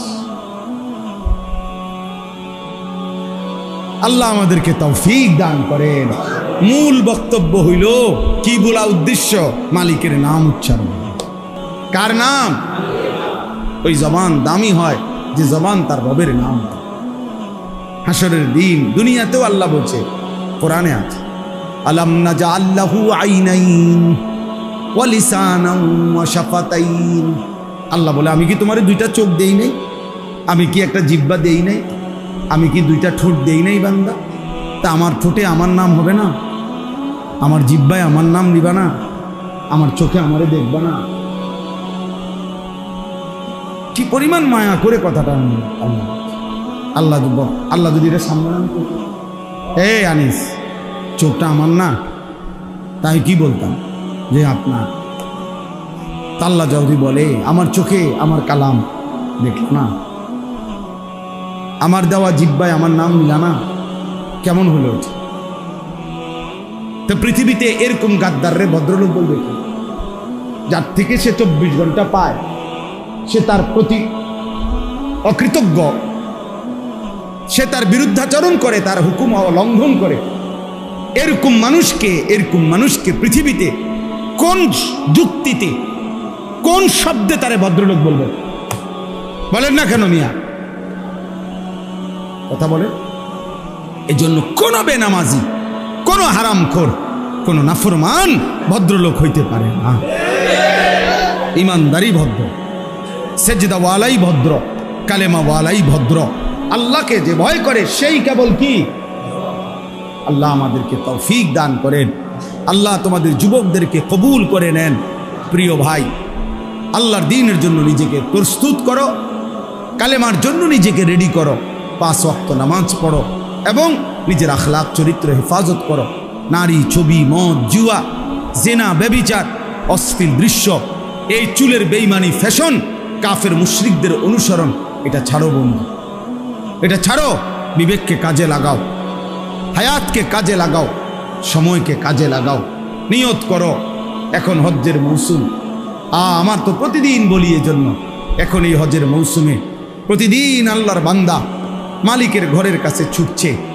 এই ভাই, বিশ্বাস করেন যে এই চোখ কাবার ওই কালো গিলাফ দেখে নাই, মদিনার সবুজ গম্বুজ দেখে নাই। আমার দিল বলে তুমি কিছুই দেখো না, তুমি দেখলাই, তুমি দেখলাই কাবার কালো গিলাফই দেখো নাই, তুমি জীবনে কিছুই দেখো। মদিনার রওজার সামনে দাঁড়াইতে পারো নাই, তুমি বন্ধু কিছুই দেখো। এই জন্য আল্লাহ তাআলা আপনাদের সবাইকে আল্লাহর ঘর জিয়ারতের তৌফিক দান করেন। হ্যাঁ, নিয়ত করেন তো ইনশাআল্লাহ। কাবা কিন্তু মহব্বতের সফর, হজ ভালোবাসার সফর। এই জন্য প্রচণ্ড ভালোবাসা আল্লাহর প্রতি যে দেখায়, আল্লাহ তারে তৌফিক দেয়। এটা ভালোবাসার সফর। এই জন্য আমরা সবাই ইনশাআল্লাহ নিয়ত করি, আগামী 28 তারিখ আমার হজ্জের ফ্লাইট। আল্লাহ যেন আমাকেও যাওয়ার তৌফিক দান করে। আল্লাহ যেন আপনাদের প্রত্যেককে, জওয়ান, বুড়ো, নারী, শিশু, আল্লাহ যেন প্রত্যেককে তার ঘর দেখায়। আজকের এই মজলিস, আজকের এই আয়োজন আল্লাহ তাআলা যেন কবুল করে নেয়। আমিন। ছেলেরা, নওজোয়ানরা আন্তরিকতা নিয়ে আয়োজন করছে। মাকসুদ ভাই অনেক ছেলেরে দেখাইছে, আলহামদুলিল্লাহ। যতজন জওয়ান, বুড়ো আজকের এই ছোট্ট আয়োজন মাহফিলের ইন্তজামে ভালোবাসা দিয়েছেন, সহযোগিতা করেছেন, বুদ্ধি পরামর্শ দিয়েছেন, আন্তরিকতা দেখাইছেন। বিশেষ করে এই প্রচণ্ড গরমের মধ্যে কষ্ট করে বসছেন। আল্লাহ আপনাদের সবাইকে উত্তম বিনিময় দান করেন। আলহামদুলিল্লাহ রাব্বিল আলামিন। মৌলায়ে করিম আপনি মাফ করে দেন, রব্বে করিম আপনি মাফ করে দেন। আগামী জীবন আপনি সুন্দর করে দেন।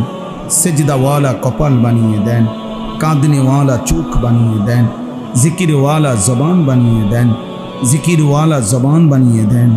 আপনাকে ডাকার মতো একটা জিহ্বা দান করেন, আপনাকে সেজদা দেওয়ার মতো একটা কপাল দান করেন, আপনাকে ভালোবাসবার মতো একটা দিল দান করেন, আপনার গোলামি করবার মতো একটা জীবন দান করেন। আল্লাহ, এটুকু হায়াত আপনার গোলামি করবার তৌফিক দান করেন। কিশোর যুবক ছেলেগুলোকে নামাজি বানিয়ে দেন, চরিত্রবান বানিয়ে দেন। বয়স্ক বাবা চাচাদেরকে আরও বেশি নেক আমলের তৌফিক দান করেন। ওলামায়ে কেরাম আল্লাহ অনেক এসেছে, উম্মতের ফিকির দান করেন, দরদে নববী দান করেন। আয় আল্লাহ, সমস্ত কবরবাসীদেরকে মাফ করে দেন। কিয়ামত পর্যন্ত কবরের আযাব মাফ করে দেন। অসুস্থ বিমারি যারা শিফা করে দেন। প্রত্যেকের কামাই রুজিতে হালাল বরকত দান করেন। হারাম থেকে বাঁচান, হারাম থেকে বাঁচান, হারাম থেকে বাঁচান, গুনাহ নাফরমানি থেকে বাঁচান। আয় আল্লাহ, মা বোনদেরকে পর্দা পুশিদা দান করেন। ছোট্ট বাচ্চাদেরকে আল্লাহ দ্বীনের জন্য কবুল করে নেন। আল্লাহ, যার যত নেক মাকসাদ আছে পূরণ করে দেন।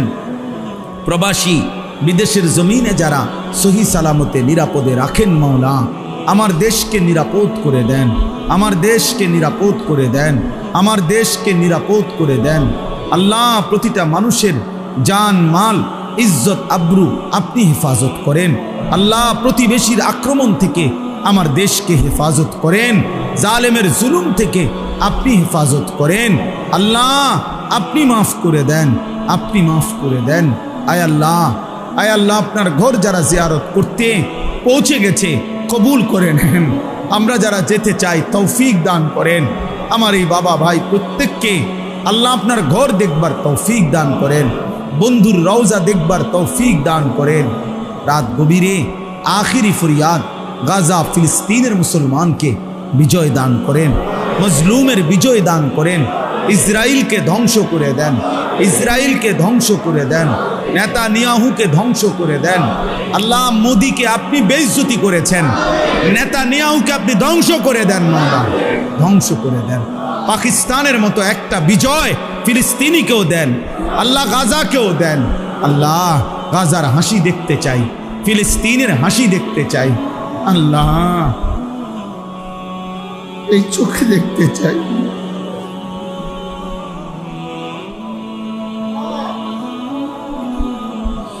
আল্লাহ, মাজলুমের বিজয় দান করে, কালেমার বিজয় দান করে, হকের বিজয় দান করেন। আল্লাহ, এই যুবক ছেলেগুলো, কিশোর ছেলেগুলো, ওদেরকে সেজদাওয়ালা বানিয়ে দেন। আল্লাহ, এরা দ্বীনের দিকে না আসলে আগামীর মাহাদির জন্য লড়বে কে? কালেমার জন্য লড়বে কে? মাওলা,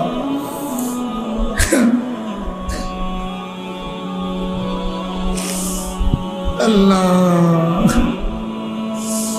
আমাদের সন্তান আমাদেরকে ফিরায়া দেন, আমাদের যুবক আমাদেরকে ফিরায়া দেন, আমাদের কিশোর আমাদেরকে ফিরায়া দেন। রব্বির হামহুমা কামা রব্বায়ানি সগীরা। আয় আল্লাহ, প্রত্যেকের নেক মাকসাদ পূরণ করে দেন। সুবহান রাব্বিকা রব্বিল ইজ্জাতি আম্মা ইয়াসিফুন ওয়া সালামুন আলাল মুরসালিন ওয়ালহামদুলিল্লাহি হাদিয়ালা। ونشهد أن لا إله إلا الله وحده لا شريك له، ونشهد أن سيدنا وحبيبنا ومولانا محمدا عبده ورسوله. أما بعد، فأعوذ بالله من الشيطان الرجيم. بسم الله الرحمن الرحيم. ولكل أمة جعلنا منسكا ليذكروا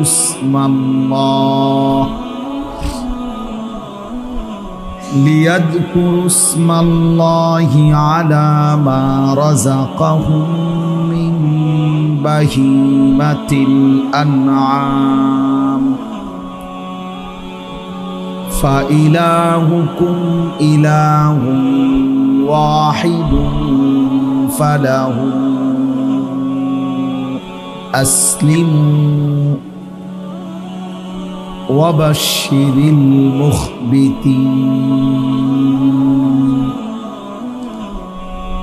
الذين إذا ذكر الله وجلت قلوبهم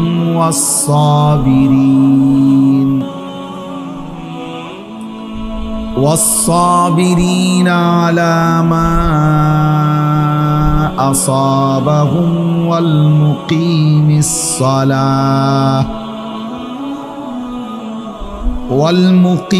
الصلاة ومما رزقناهم ينفقون.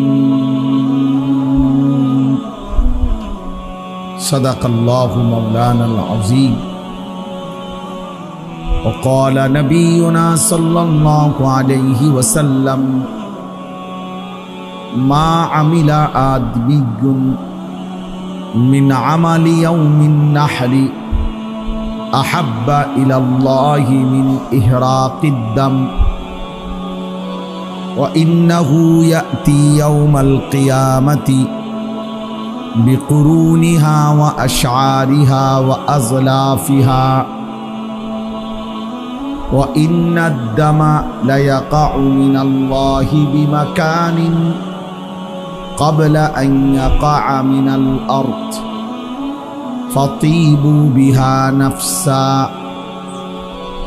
اللهم صل على محمد وعلى آل محمد কামা সাল্লাইতা আলা ইব্রাহিম ওয়া আলা আলি ইব্রাহিম ইন্নাকা হামিদুম মাজিদ।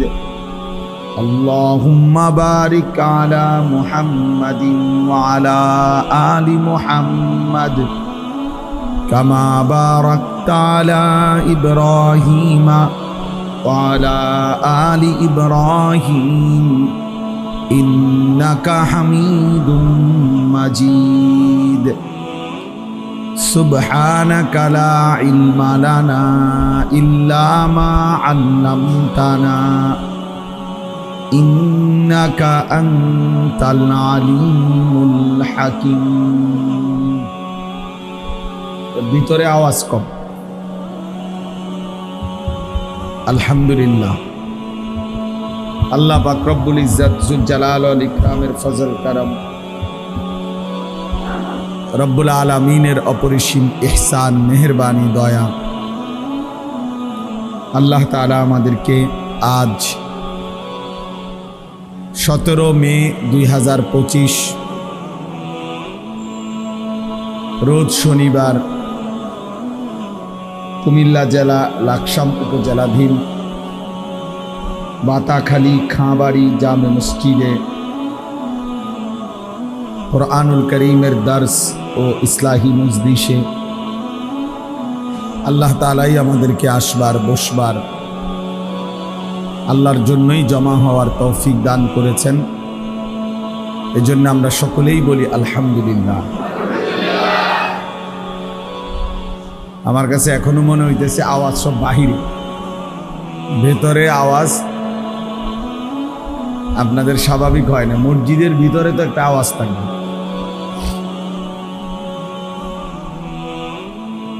মুআজ্জাজ মুহতারাম হাজিরিন, আমি আপনাদের সামনে পবিত্র কুরআনুল কারীমের 17 নম্বর পারা, কুরআনুল কারীমের 22 নম্বর সূরা, সূরাটির নাম হচ্ছে সূরায়ে হজ। এই সূরার 34-35 এই দুইটি আয়াত তেলাওয়াত করেছে। অল্প একটু সময়ের মধ্যে ইনশাআল্লাহ এই দুই আয়াতকে সামনে রেখে সামান্য কিছু কথা আমরা আরজ করতে চাই। আল্লাহ তাআলা আমাদেরকে তৌফিক দান করেন। সূরাটি ছোট্ট সূরা, খুব বেশি আয়াত না সূরার মধ্যে। বাকি এই সূরার মধ্যে 78 আয়াত। আল্লাহ তাআলা অনেক গুরুত্বপূর্ণ কথা, অনেক হুকুম আহকাম, শরীয়তের অনেক বিধিবিধান, আখিরাত পরকালের অনেক মর্মস্পর্শী বর্ণনা এই সূরার মধ্যে আল্লাহ তাআলা উল্লেখ করছে।